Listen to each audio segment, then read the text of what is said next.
All right, movie review. I hadn't done one of these in a while. Uh, it's actually pretty difficult to do these videos, surprisingly difficult. I had some requests to do more movie reviews, and I've been wanting to do some as well. I'd seen a lot of movies since I've done any movie reviews, but the biggest movie that stands out that I want to do first is Alive, the 1993 version. It's about the plane crash that happened. The rugby team going from Uruguay to Chile, and they crashed in the Andes Mountains along the way. And it's a pretty inspirational story of survival. That I watched it when I was 7, and then again a few weeks ago when YouTube recommended it. And I hadn't seen it in that time gap in between it, but it was so impactful when I watched it when I was 7 that I basically remembered the whole thing, give or take, not word for word, line for line, every scene, but like the general outline of it and key moments and things like that. But my memory was jogged a lot more also when I saw it. So I think about it every now and again. But I hadn't seen the movie, and I'd maybe hear about it a little bit. But yeah, it's a really impactful movie, and makes you feel different for a couple days at least after you see it. And so I'm from Metairie, Louisiana, and moved to Colorado when I was 7 for the second grade school year, and that's where I watched the movie. So Metairie is like really like small and quaint and flat land and all that, and Colorado was just huge. The Rocky Mountains and the snow in the wintertime and all that. So it's like pretty similar to the setting of the movie. So I guess it sticks out in my mind a little bit more because of that. So I actually made some notes. I hadn't done one of these in a while. So it's like muscle memory getting this back. I guess I'll get more fluid as I get into it, start doing more of these and stuff. And I make so many notes, and then it just comes out quick.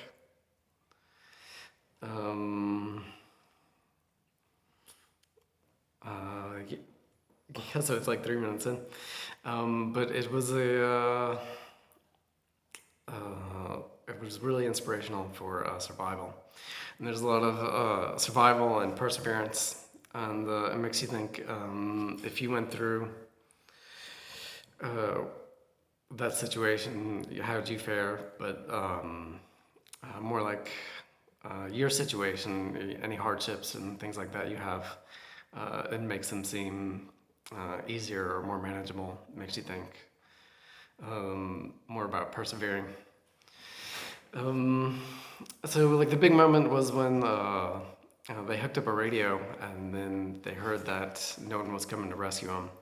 Because at first they had that hope that they were going to get rescued out of there, and then that wasn't happening. So they had to hike out of there, and they had to figure out how they were going to do it, and they had to set a date to do it. Because if they didn't go by that date, then they would never go, and they'd just keep procrastinating. The main guy was Nando. He was the guy who like emerged as the leader.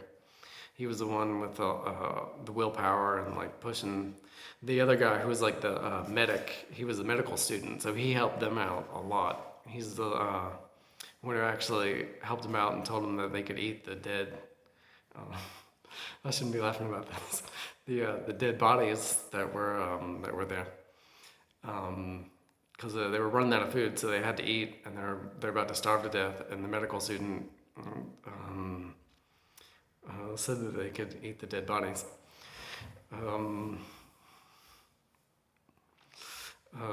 So that's actually why this story isn't as popular as it is, because it's like the greatest survival story of the century, and I mean maybe beyond that, because it was looked at as impossible where they were at, where they crashed at in the mountains. Uh, that it was like an impossible thing, but they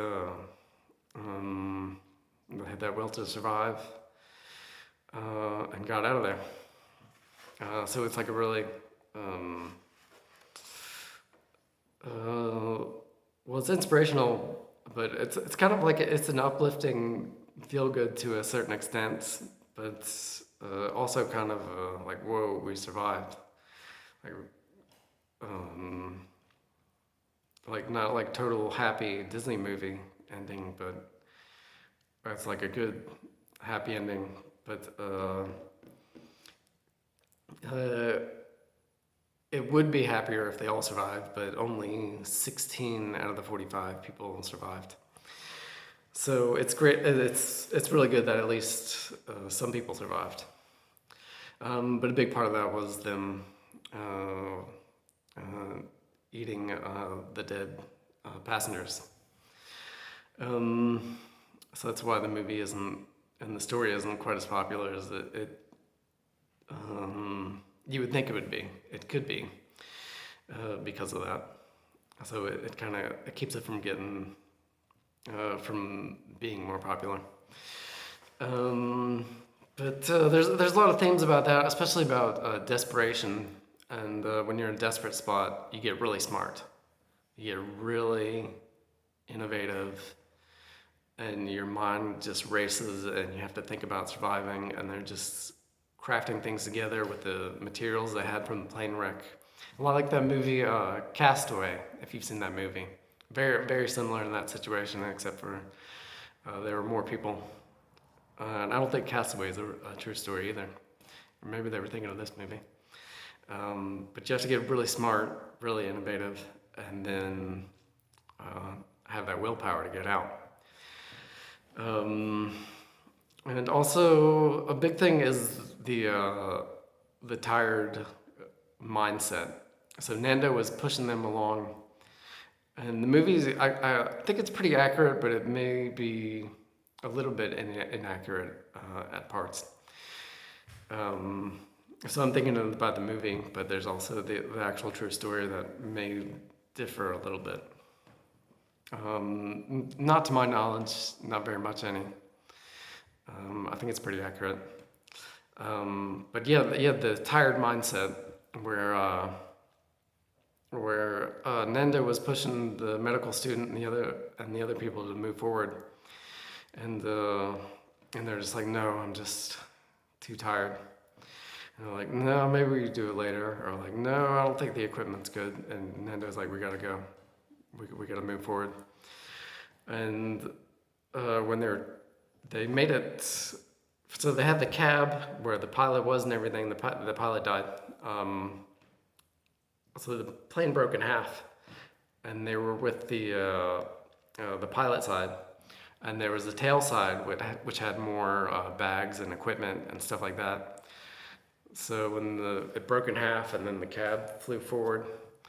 So at first they made a trip back to the tail and got some more supplies, and then back to the cab, and that was really difficult. And that was hard to do, difficult and hard to do. That's how they got the radio.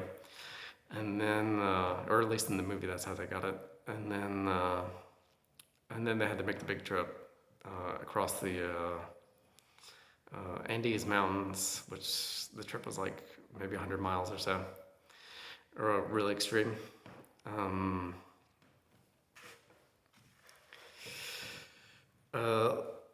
So they were really tired, really tired doing that.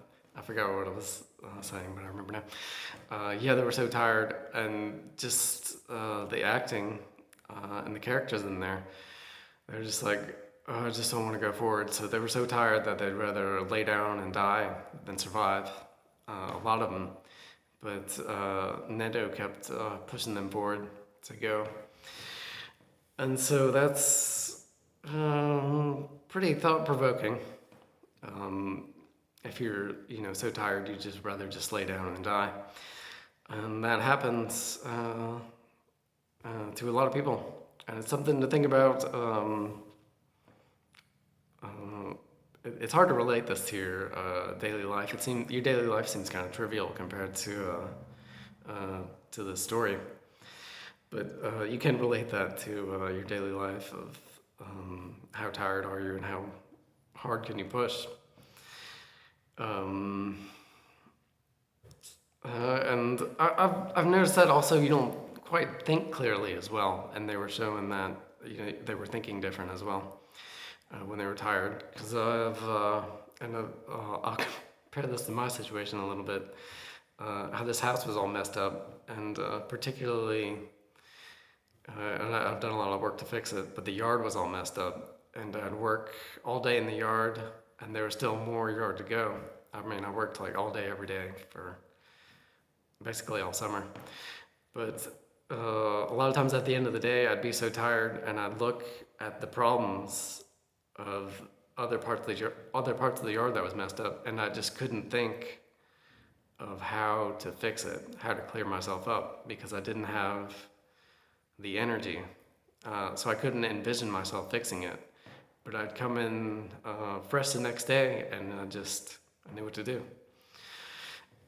So there's that difference in being tired and not being able to think.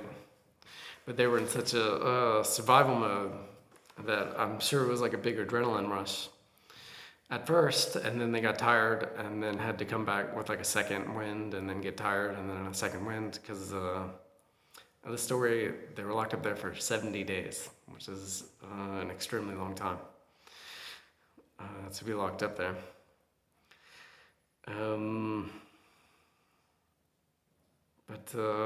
Yeah, they made it out, and it was a really incredible story.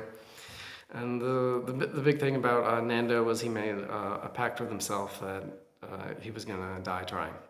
He was gonna keep going, and he was gonna keep going until death took him out. So he was either gonna get out of there or he was gonna die, but he wasn't gonna lay there and die. He was gonna keep moving forward. And that's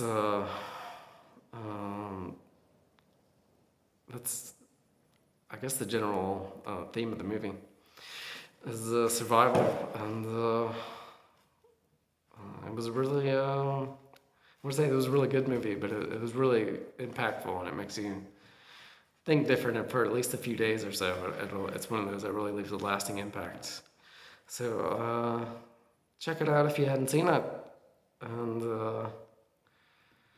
let me know what you think. All right, well, that's live. That's all my notes there. So I'm sure there's more I could talk about it. I could keep talking about it, but that's good for the video.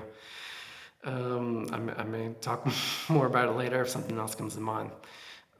But thanks for watching, and I'm sure I'll do a few more movie reviews in the future. Okay, thanks. Bye.